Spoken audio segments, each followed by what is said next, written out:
Hi കൂട്ടുകാരെ, പുതിയൊരു വീഡിയോയിലേക്ക് എല്ലാവർക്കും സ്വാഗതം. അപ്പം ഇന്നും പതിവുപോലെ വിളക്കൊക്കെ കൊളുത്തിയിട്ടുണ്ട്. ഈ റെഡിമെയ്ഡ് തിരിയായത് കാരണം ഈ വിളക്കിൻ്റെ നാളം നല്ല വലിപ്പം തോന്നുന്നുണ്ട്. നമ്മൾ സാധാ കോട്ടൻ്റെയാണ് ഉപയോഗിക്കുന്നതെങ്കിൽ ഇത്രയും വലിപ്പമില്ല, നല്ല ചെറിയ നാളമായിരിക്കും.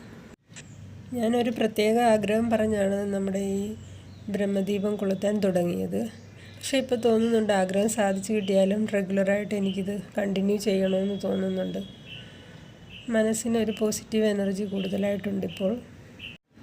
വീട്ടുകാരൻ ആദ്യം നല്ല എതിർപ്പൊക്കെ ഉണ്ടായിരുന്നു, ഇപ്പോൾ അധികം ഒന്നും മിണ്ടാറില്ല. കാരണം ഞാനത് കണ്ടിന്യൂ ചെയ്യാൻ ആഗ്രഹിക്കുന്നുണ്ടെന്നറിയാം. അത് കാരണം ഇപ്പോൾ ഒന്നും പറയാറില്ല, തടസ്സം പറയാറില്ല. തടസ്സം പറയുന്നത് മറ്റൊന്നും കൊണ്ടല്ല, ഉറക്കത്തിന് ഇച്ചിരി ബുദ്ധിമുട്ടുള്ള ആളാണ്. അപ്പോൾ രാവിലെ ഞാൻ എണീറ്റ് കുളിക്കുകയൊക്കെ ചെയ്യുന്ന സമയത്ത് സൗണ്ട് കേട്ട് ഉണരും.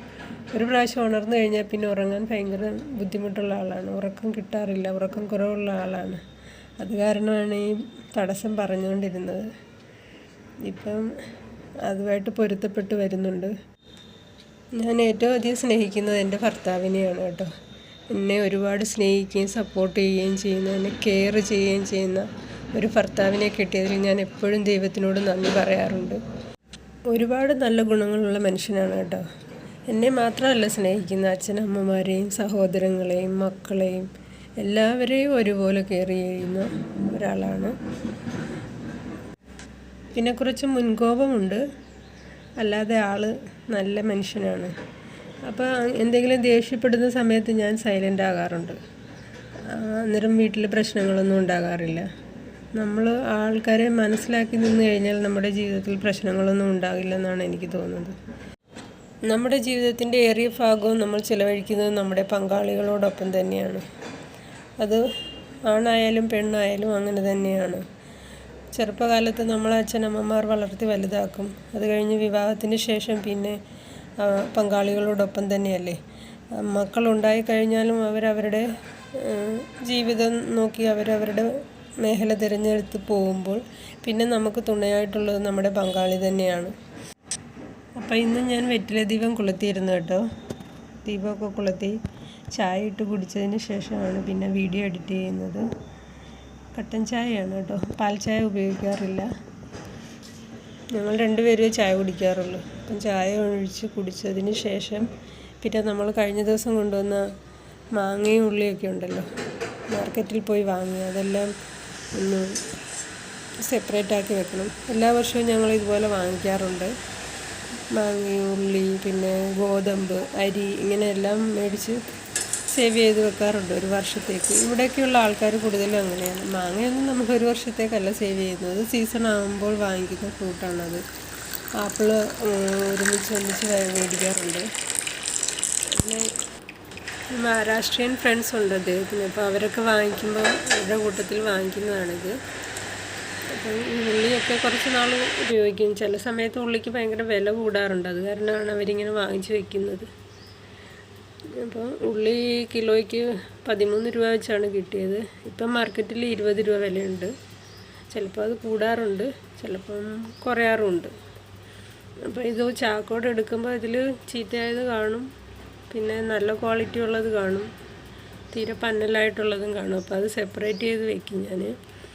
നല്ലതായിട്ടുള്ളത് കുറച്ച് പിറക്കി പിന്നീട് ഉപയോഗിക്കാനായിട്ട് വയ്ക്കും. തീരെ പന്നലായിട്ടുള്ളതൊക്കെ നമ്മളിപ്പോൾ ഉപയോഗിക്കും. അങ്ങനെയാണ് ഞാൻ മാറ്റി വയ്ക്കാറുള്ളത്. അപ്പം അത് കുറച്ച് നമ്മുടെ ഷെയ്ഡിൽ മുകളിലിട്ടേക്കും. മാർച്ച് ഏപ്രിൽ മാസങ്ങളിലൊക്കെ ഇവിടെയുള്ള സ്ത്രീകൾക്ക് നല്ല ജോലിയുള്ള സമയമാണ് കേട്ടോ. ഒരു വർഷത്തേക്ക് മഴക്കാലത്തൊക്കെ ഉപയോഗിക്കാൻ വേണ്ടി പൊട്ടറ്റോയുടെ ചിപ്സ് ഉണ്ടാക്കാറുണ്ട്. പിന്നെ മസാലയൊക്കെ ചേർത്ത് ഒരു കറി വയ്ക്കുന്ന സാധനം ഉണ്ടാക്കാറുണ്ട്. എന്ന് വെച്ചാൽ മഴക്കാലം ആകുമ്പോൾ പച്ചക്കറിയൊന്നും കാണാറില്ല, വില കൂടുതലായിരിക്കും. അപ്പം അതൊക്കെ ഉപയോഗിച്ചാണ് അവർ കറി ഉണ്ടാക്കുന്നത്. പിന്നെ മസാലകൾ ഉണ്ടാക്കി വയ്ക്കാറുണ്ട്, പപ്പടം ഉണ്ടാക്കി വയ്ക്കാറുണ്ട്. അങ്ങനെ ഒരുപാട് ജോലികൾ ഇവിടുത്തെ പെണ്ണുങ്ങൾ ചെയ്ത് വയ്ക്കുന്ന കാണാം. നമ്മുടെ നാട്ടിലെ കൂട്ടല്ല, അവർ ഇങ്ങനെ ഒരുപാട് സാധനങ്ങളൊക്കെ സേവ് ചെയ്ത് വെക്കും നമ്മുടെ മഴക്കാലത്ത് ഉപയോഗിക്കാനായിട്ട്. മഴക്കാലം മാത്രമല്ല, അടുത്ത ഈ സമ്മർ വരെ അവർ ഇത് ഉപയോഗിക്കാനായിട്ടുള്ള എല്ലാ സാധനങ്ങളും ഉണ്ടാക്കി. പപ്പടവും പിന്നെ ഗോതമ്പ് കൊണ്ടൊരു ഇതുണ്ടാക്കാറുണ്ട്, അത് നല്ല ടേസ്റ്റാണ്. പക്ഷെ ഗുണമുണ്ടോയെന്ന് എനിക്കത്ര അറിയില്ല. അത് വെള്ളത്തിലിട്ട് 2 ദിവസമൊക്കെ വെള്ളത്തിലിട്ട് കഴിഞ്ഞ് അതിൻ്റെ തോലൊക്കെ കളഞ്ഞ് അരച്ച് അങ്ങനെയൊക്കെയാണ് ഉണ്ടാക്കുന്നത്. അതിൻ്റെയൊക്കെ വീഡിയോ എടുത്തിടണമെന്നുണ്ട്. പക്ഷേ ഞങ്ങളുടെ ഫ്രണ്ട്സൊന്നും ഇത് ഉണ്ടാക്കാറില്ല. അവർക്കൊക്കെ ഭയങ്കര ബുദ്ധിമുട്ടാണ്. പിന്നെ ഉണ്ടാക്കുന്ന ആൾക്കാരുടെ അടുത്ത് പോയി അത് വീഡിയോ എടുക്കണം. അല്ലെങ്കിൽ അങ്ങനെ വിചാരിക്കുന്നുണ്ട്, കിട്ടുന്നെങ്കിൽ എടുത്തിടാം. പിന്നെ നമ്മൾ മാങ്ങ വാങ്ങിയതാണ് കേട്ടോ. 10 കിലോ വീതമാണ് 2 പേരും കൂടെ ഷെയർ ചെയ്തത്. അത് നമ്മൾ മുകളിൽ വെച്ചേക്കുന്നത് കാണുമ്പോൾ നല്ല വലിപ്പമുള്ള മാങ്ങയാണ്. അവിടെ ഇരിക്കുന്നത് കാണുമ്പോൾ അകത്തോട്ട് അത് അവർ സെപ്പറേറ്റ് ചെയ്യുന്ന സമയത്താണ് പകുതിയും താഴെ ചെറിയ ചെറിയ മാങ്ങകളാണ് ഉണ്ടായിരുന്നത്. കേടുള്ളതും ഉണ്ടായിരുന്നു. പിന്നെ അത് നമ്മൾ മാറ്റിയെടുത്തായിരുന്നു. അങ്ങനെ 10 കിലോ മാങ്ങ വാങ്ങി വെച്ചിട്ടുണ്ട്. പഴുക്കുന്നതിനനുസരിച്ച് കഴിക്കും. ഇതിൻ്റെ പ്രത്യേകത ഞാൻ പറഞ്ഞല്ലോ, വിഷം ഇടാതെ പൊടിയൊന്നും ചേർക്കാതെ നമുക്ക് പഴുപ്പിച്ച് കഴിക്കാം. അതങ്ങനെ കൊണ്ടുവന്ന് നമ്മൾ പേപ്പറിലൊക്കെ പൊതിഞ്ഞ് ഒരു ബോക്സിലാക്കി വയ്ക്കുക. എല്ലാ വർഷവും അങ്ങനെയാണ് ചെയ്യുന്നത്. അപ്പം അങ്ങനെ ചെയ്യുമ്പം പൊടിയുടെ ഒന്നും ആവശ്യം വരുന്നില്ല. ചിലർ പറയുന്നത് കേട്ടോ എന്തോ ചൂടുവെള്ളത്തിൽ മുക്കിയൊക്കെ വയ്ക്കാമെന്നോ. അങ്ങനെയൊക്കെ വെച്ചാൽ അത് വാടിപ്പോയില്ലേ. അപ്പം ഞങ്ങളങ്ങനെയൊന്നും ചെയ്യാറില്ല. ഇങ്ങനെ തന്നെ പേപ്പറിൽ പൊതിഞ്ഞ് അല്ലെങ്കിൽ ഡബ്ബയിലാക്കി വെച്ചാലും മതി. ഡബ്ബയിലാക്കി വയ്ക്കുമ്പോൾ അടച്ച് വയ്ക്കുമ്പോൾ അതിൽ വെള്ളം ഈർപ്പം തന്നെ ഉണ്ടാകും. അപ്പോൾ അത് കാരണം ഞങ്ങൾ അങ്ങനെ വയ്ക്കാറില്ല. സാധാ ബോക്സൊക്കെ ഉണ്ടെങ്കിൽ അതിനകത്ത് നിറച്ച് വയ്ക്കാം. അപ്പം ഇന്ന് ഞങ്ങൾ അങ്ങനെയാണ് വെച്ചത്. അപ്പം ഇതിൽ നിന്ന് ഒന്നിച്ചൊന്നും എല്ലാം പഴുത്ത് വരത്തില്ല. കുറേശ്ശെ പഴുത്ത് കിട്ടത്തുള്ളൂ. വിളഞ്ഞത് നമുക്ക് ആദ്യം പഴുത്ത് വരും.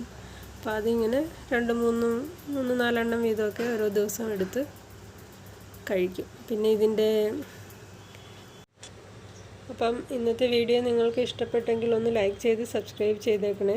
പുതിയൊരു വീഡിയോയുമായി നമുക്ക് നാളെ കാണാം.